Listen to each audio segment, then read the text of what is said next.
వ్యాసం వ్యాసకరం వందే మునిం నారాయణం స్వయం యతః ప్రాప్తకృపా లోకా ముక్తా కలేర్గ్రహాత్ యస్య తుండాచ్యుతశ్చ్యుతో రాజతేయం రసాత్మకః తమచ్యుతకథా కుంజే సుకూజంతం శుకం భజే. శ్రీధరం శ్రీధరం వందే శ్రీధరైకపరాయణం. శ్రీధరం శ్రీధరం వందే శ్రీధరైకపరాయణం. యస్యైవ శ్రీప్రసాదేన శ్రీధరేయం కృతిః కృతా. రాధా భక్తిర్హరిర్జ్ఞానం తాభ్యాం యా చ సమన్వితా తాం శ్రీ భాగవతీం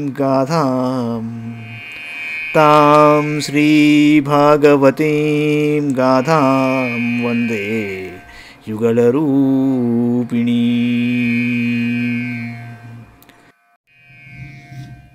భాగవత మహాపురాణంలోని దశమ స్కంధంలో మనం 88వ అధ్యాయంలో ఉన్నాం. ఇది వృకాసురుని వృత్తాంతం. ఇది పరీక్షిత్తు అన్నాడు, దేవాసుర మనుష్యేషు ఏ భజంత్య శివం శివం ప్రాయస్తే ధనిజో భోజానతు లక్ష్మ్యాః పతిం హరిం. ఏతద్వేదితుమిచ్ఛామః సందేహోత్ర మహాన్హినః విరుద్ధశీలయోః ప్రభోర్విరుద్ధా భజతాం గతి. మహాత్మా, ఓ శుకయోగి, పరమశివుడు సకల భోగములను పరిత్యజించినవాడు.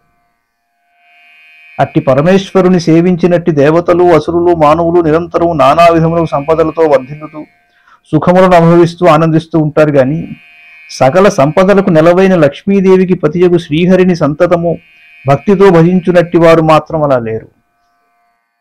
హరిహరులు ఇద్దరును త్యాగభోగ విషయములలో విరుద్ధశీలురు. కానీ వారిని సేవించు వారికి వ్యతిరేక ఫలితములు దక్కుతున్నాయి. త్యాగి అయిన శంకరుని భజించు వారికి భోగములను, లక్ష్మీపతి అయిన శ్రీ మహావిష్ణువును సేవించు వారికి త్యాగములు మిగులుచుండును. చాలా ఆసక్తికరమైన విషయం. ఈ విషయమును మాకు తీరని సందేహము కలదు, ఇందులకు గల కారణము తెలుసుకొనగోరుచున్నాము అన్నాడు. చిన్న విషయం ఏంటంటే, మహాదేవి చ విద్మహే విష్ణుపత్ని చ ధీమహి తన్నో లక్ష్మీ ప్రచోదయాత్ అన్నారు. మహాదేవుడు అంటే పరమశివుడు. భాస్కరీం బిల్వనిలయాం పరారోహాం యశస్వినీం. ఆవిడ స్ట్రక్చర్ అంతా కూడా పరమశివుడు. ఐశ్వర్యము అన్న పదంలో ఈశ్వరుడు ఉన్నాడు. బిల్వం అన్నది శివుడికి ప్రీతి. ఆయన సోదరి అయిన మహాలక్ష్మి శివుడిని ఆరాధించిన వాళ్ళందరికీ చక్కగా ఐశ్వర్యం లభిస్తోంది. మరి విష్ణుమూర్తిని ఆరాధించిన వాళ్ళందరికీ ఏమిటి సమస్య అని నేను అడుగుతున్నాడు. శుకులు వారు ఏం చెప్తాడో విందాం.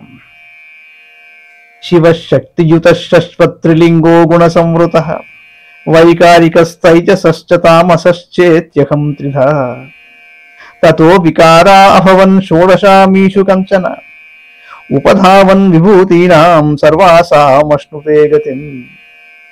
హరిర్హి నిర్గుణ సాక్షాత్ పురుషః ప్రకృతేః పరః స సర్వద్రువుత్పద్రష్టా తం భజన్ నిర్గుణో భవేత్.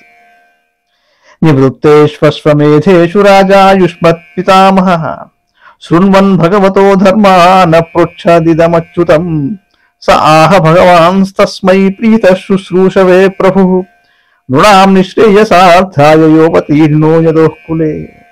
మహారాజా, పరమశివుడు సర్వదా శక్తితో అంటే ఉమాదేవితో కూడి ఉంటాడు. ఆయన సత్వ రజస్తమో గుణాహంకారములకు అధిష్టాత కావున శివుడు త్రిలింగమని అనబడును.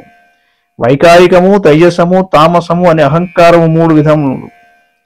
ఈ త్రివిధాహంకారములకు 14 వికారాలున్నాయి. 10 ఇంద్రియములు, పంచమహాభూతములు, మనస్సు. కనుక ఈ 14 వికారములకు గల అధిష్టాన దేవతలలో ఏ ఒక్కరిని సేవించినను వారికి సకలైశ్వర్యములను ప్రాప్తిస్తాయి. కాని శ్రీహరి గుణరహితుడు, సాక్షాత్తు పరమ పురుషుడు, ప్రకృతికి అతీతుడు. ఆ ప్రభు సర్వజ్ఞుడు, అందరి అంతఃకరణములలో సాక్షీభూతుడై ఉండువాడు. ఆ స్వామిని భజించువారు స్వయంగా గుణాతీతులవుతారు. పరీక్షిత్ మహారాజా, మీ పితామహుడు అయిన ధర్మరాజు అశ్వమేధాది యాగములను పూర్తి చేసిన తరువాత శ్రీకృష్ణ భగవాను నుండి పెక్కు ధర్మములను వింటూ ఉన్నాడు. అప్పుడు ఆ మహారాజు నీవు అడిగిన రీతిగానే శ్రీకృష్ణుని ప్రశ్నించాడు. శ్రీకృష్ణుడు సర్వశక్తిమంతుడైన పరమేశ్వరుడు. అతడు లోక కళ్యాణము కొరకై యదువంశమును అవతరించాడు. ఈ విషయమును వినుటకు కుతూహలపడుతున్న ధర్మరాజు నెడల ప్రసన్నుడై సంతోషంతో ఆ స్వామిలా అన్నాడు. ఏం చెప్పాడయ్యా అంటే, శ్రీ భగవాను వాచ యస్యాహమనుగృహ్ణామి హరిష్యే తద్ధనం శనైః తతో ధనం త్యజంత్యశ్చ స్వజనా దుఃఖ దుఃఖితం స యదా వితథోద్యోగో నిర్విణ్ణ స్యాద్ ధనేహయా మత్పరైః కృతమైత్రస్య కరిష్యే మదనుగ్రహం తద్బ్రహ్మ పరమం సూక్ష్మం చిన్మాత్రం సదనంతకం అతో మాం సుదురారాధ్యం హిత్వాన్యాన్ భజతే జనః తతస్థ ఆశుతోషేభ్యో లబ్ధ రాజ్యశ్రియోద్ధతాః మత్తాః ప్రమత్తా వరదాన్ విస్మరంత్యవజానతే. నేను అనుగ్రహింపదలిచిన వారి యొక్క సంపదలను క్రమంగా హరించి వేస్తూ ఉంటాను. అంతటా అతడు దుఃఖ పరంపరకు లోనవుతాడు. స్వజనులు అట్టి నిర్ధనుని ఏమాత్రము సరకు కొనక త్యజించేస్తారు. ఆ స్థితిలో అతడు ధనార్జన కొరకై పలు రీతిలో పాటుపడతాడు, కానీ అతని కృషి ఎంతయో నిష్ఫలమవుతూ ఉంటుంది. ఈ విధంగా అతని ప్రయత్నాలన్నీ వమ్మగుటచే అతడు సంపదల ఎడ విరక్తుడవుతాడు. క్రమంగా అతడు నా భక్తులతో చెలిమి చేస్తాడు. అతనికి కలిగిన అనుభవం అంతయును నా అనుగ్రహ ఫలితమే. ఈ ప్రకారంగా నిర్హేతుకమై నా కృప అతనిపై నిరంతరము వర్షిస్తూ ఉంటుంది. నేను ప్రకృతి పురుషుల కంటేను విలక్షణుడను. నేను సూక్ష్మరూపమును అంతటను ప్రవేశిస్తాను. జ్ఞానస్వరూపుడను, దేశకాల వస్తువులకు అపరిచ్ఛిన్నుడను. అట్టి పరబ్రహ్మ స్వరూపుడనైన నన్ను ఆరాధించి ప్రసన్నుని చేసుకున్నాడు సామాన్య జనులకు అంతగా సులభం కాదు. ఇప్పుడు అందువలన వారు నా వైపు మరలక తాత్కాలిక సుఖలాభములకై ఇతర దేవతలను ఆరాధిస్తారు.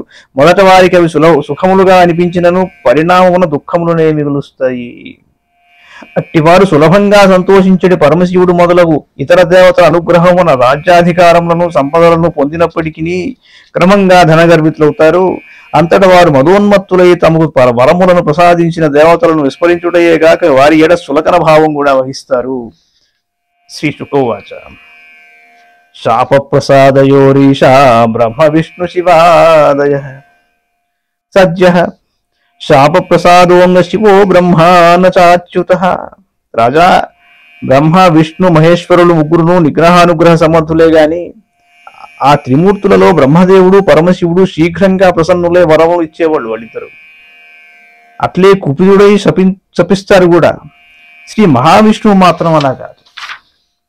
అత్ర చోదాహరంతి మమితిహాసం పురాతనం వృకాసురాయ గిరిశో వరం దత్వాపసంకటం వృకో నామాసురః పుత్రః శకునేః పథి నారదం దృష్ట్వాశుతోషం పప్రచ్ఛ దేవేషు త్రిషు దుర్మతిః స ఆహ గిరిశం దేవం ఉపాధావాశు సిద్ధ్యసి యోల్పాభ్యాం గుణదోషాభ్యాం నాశు దుష్యతి కుప్యతి దశాస్య బాణయోస్తుష్టః స్తువతోర్వందినోరివ ఐశ్వర్యం నతులం దత్వా తతాపసు సంకటం ఇత్యాదిష్టస్తమసుర ఉపాధావస్వగాత్రతః కేదారాత్మక్రవ్యేణ జుహ్వానోగ్నిముఖం భవం దేవోపలబ్ధిమప్రాప్య నిర్వేదా సప్తమేహని శిరో వృష్టస్వధితినా తత్తీర్థక్లిన్నమూర్ధజం తదా మహాకారుణిక సధూర్జటి యథా వయం చాగ్నిరివోత్సితో నలాత్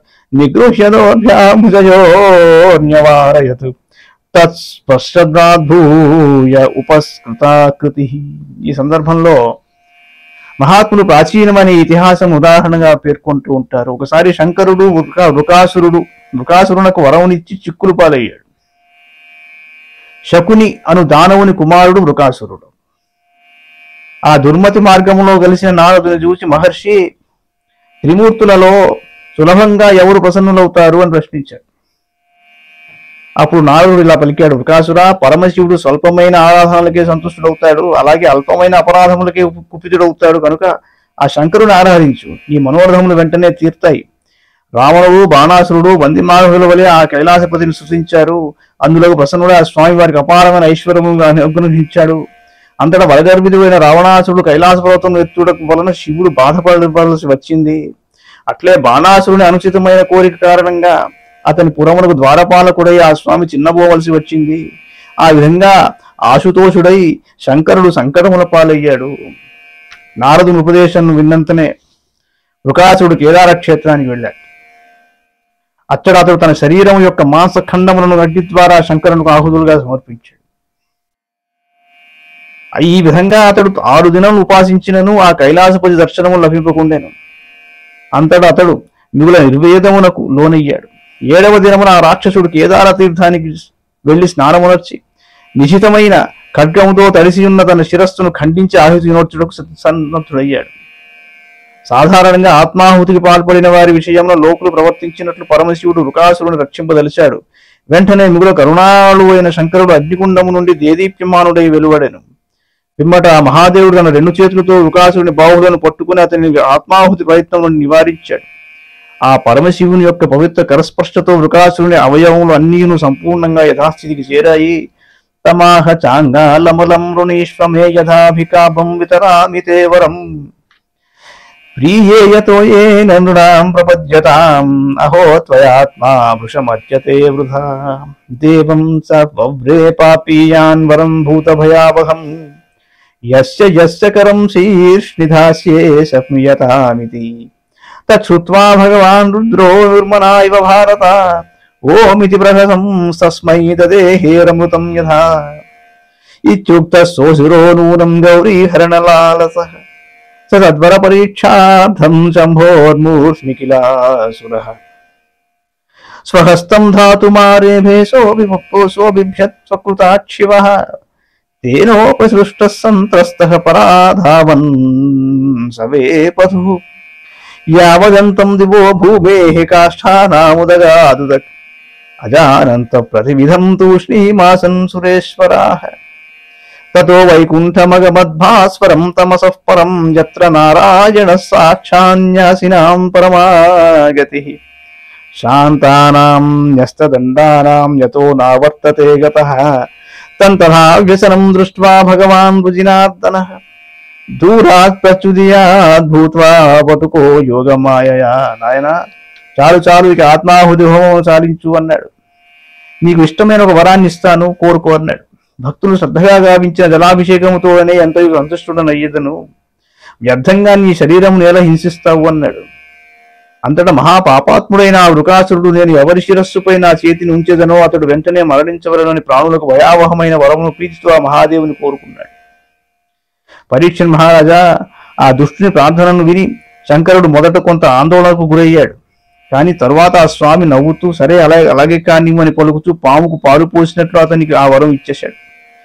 శివుడు ఇలా పలికిన వెంటనే వృకాసురుని మనస్సులో గౌరీదేవిని హరించుటకై కోరిక పెల్లుబికింది. అంతటా ఆ రాక్షసుడు ఆ వరప్రభావం పరీక్షించుటకై శంకరుని శిరస్సుపై చేయి పెట్టుటకు సిద్ధమయ్యాడు. అప్పుడు కైలాసపతి స్వయంకృతాపరాధములకు మిక్కిలి కలవరపడ్డాడు. తరువాత ఆ పార్వతీపతి భయంతో కంపిస్తూ పరుగిడసాగింది. ఆ అసురుడు ఆ స్వామిని వెంటాడాడు. అంతటా పరమశివుడు ఉత్తర దిశగా దిగంతముల వరకు పరుగెత్తదొడంగెను. ఇంకనూ ఆ రాక్షసుడు వెంబడిస్తుంటే ఊర్ధ్వలోకములకు పరుగులు తీశాడు. బ్రహ్మేంద్రాది దేవతలు కూడా శంకరుని సంకట స్థితిని తొలగించుటకు ఉపాయం తెలియక గమను కూర్చున్నట్ట. ఆ స్థితిలో ఆ స్వామి ప్రకృతికి అతీతమై జ్యోతిర్మయముకు వైకుంఠమునకు వెళ్ళాడు. ఆ దివ్య మండలమున శ్రీమన్నారాయణుడు దేదీప్యమానుడై వెలుగొందుచున్నాడు. ఆ వైకుంఠధామము సర్వసంగ పరిత్యాగులై భూతదయా పరిపూర్ణులకు ప్రశాంతాత్మలకు పరమాశ్రయము. అతడికి చేరిన పుణ్యాత్మలకు పునరావృత్తి ఉండదు. ఆపన్నుల దుఃఖములను దూరమర్చున్నట్టు శ్రీహరి దూరము నుండి ఏ శంకరుని సంకట స్థితిని గమనించాడు. అంతటా దేవదేవుడు తన యోగమాయా ప్రభావమున ఒక బ్రహ్మచారిగా మారి వృకాసురుని వైపుగా వెళ్ళాడు. ఆ బ్రహ్మచారి దర్భలతో నిర్మితమైన కటిసూత్రమును, నల్ల జింక చర్మమును, దండమును, రుద్రాక్ష మాలను ధరించి ప్రజ్వలాగ్ని వలె తేజరిల్లుచున్నాడు. ఆ వటువు తన చేతులలో దర్భలను ధరించి వినమ్రతతో వృకాసురునకు అభివాదనమర్చి అభినయపూర్వకంగా ఇట్లు పలికాడు. ఏమన్నాడయ్యా అంటే, మేఖలాజినదండాక్షైస్తేజసాగ్నిరవజ్వలన్ అభివాదయామాస శతం కుశపానిర్వినీతవతు శ్రీ భగవానువాచ శాకున్నేయ భగవాన్ వ్యక్తం శ్రాంతః కిం దూరమాగతః క్షణం విశ్రమ్యతాం పుంస ఆత్మాయం సర్వకామధు. యది న శ్రవణాయానం యుష్మద్వ్యవసితం విభో భణ్యతాన్ ప్రాయశః పుంభిః ధృతైః స్వార్థాన్ సమీహతే. బ్రహ్మచారి వేషమును ధరించిన శ్రీమన్నారాయణుడు ఇలా అన్నాడు: శకుని కుమారుడమైన వృకాసురా, నీవు ఎంతయో అలసిపోయినట్లు కనిపిస్తోంది. నీవు చాలా దూరం నుంచి వచ్చున్నావా? ఈ మానవ శరీరము వివిధములకు కోరికలను తీర్చునట్టు సాధనము. దీనిని అలసటకు గురి చేయక ఒక క్షణకాలం ఇక్కడ విశ్రమింపుము. ఇంతగా ప్రయాసపడుతూ ఇటు వచ్చుడు కారణం ఏమిటి? మాకు వివరించుటకు వీలున్నచో తెలుపుము. సాధారణంగా జనులు ఆత్మీయులతో ఆలోచించి తమ కార్యములను నెరవేర్చుకుంటూ ఉంటారు కదా అన్న. శుకవాచ ఏవం భగవతా పృష్టో వచసామృతవర్షిణ గతక్లమో బ్రవీత్ తస్మై యథా పూర్వమనుష్ఠితం. బ్రహ్మచారిగానున్న శ్రీహరి ఇట్లు అమృతము వలె తీయని మృదు వచనములు పలుకుటతో వృకాసురుని బడలికలు అన్నీ ఒక్కసారిగా పోయినట్టు అనిపించింది. అంతటా వృకాసురుడు ఇంతవరకు జరిగిన వృత్తాంతమును, అంటే తాను తపస్సు చేయడం, పరమేశ్వరుడు వరం ఇవ్వడం, ఇవన్నీ చెప్పి వివరించేశాడు.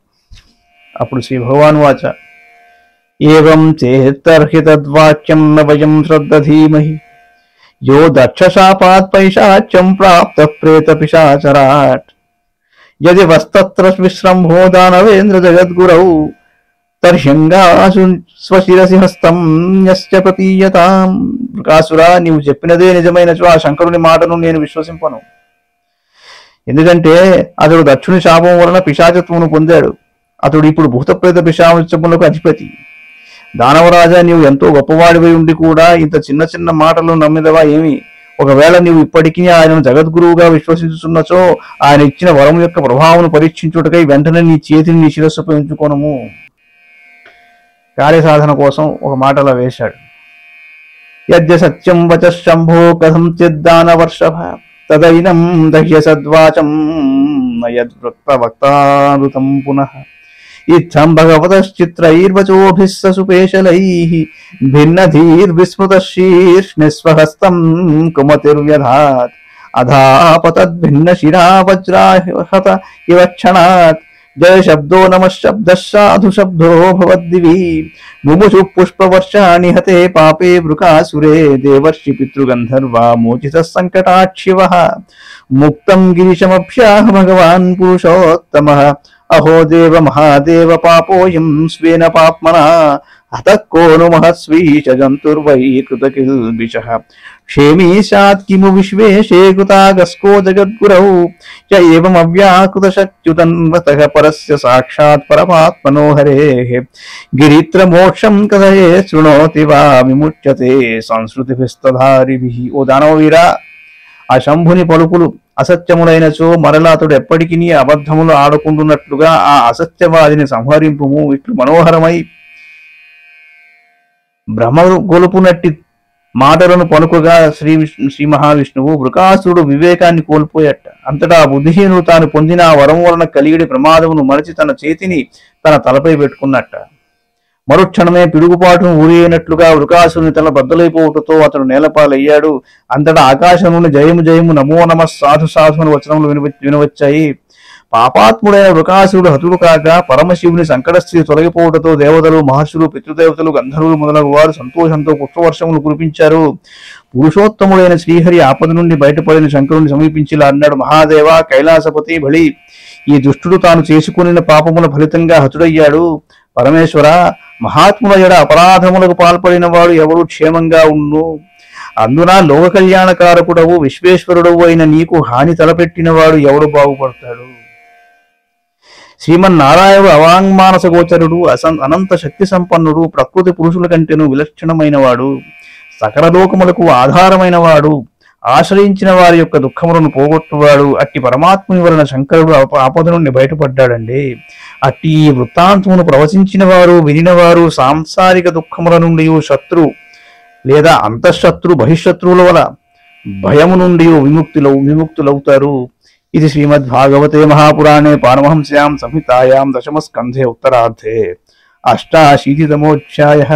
మంగళం భగవాన్ విష్ణుః మంగళం గరుడధ్వజః మంగళం పుండరీకాక్షో మంగళాయతనో హరిః సర్వం శ్రీకృష్ణార్పణమస్తు.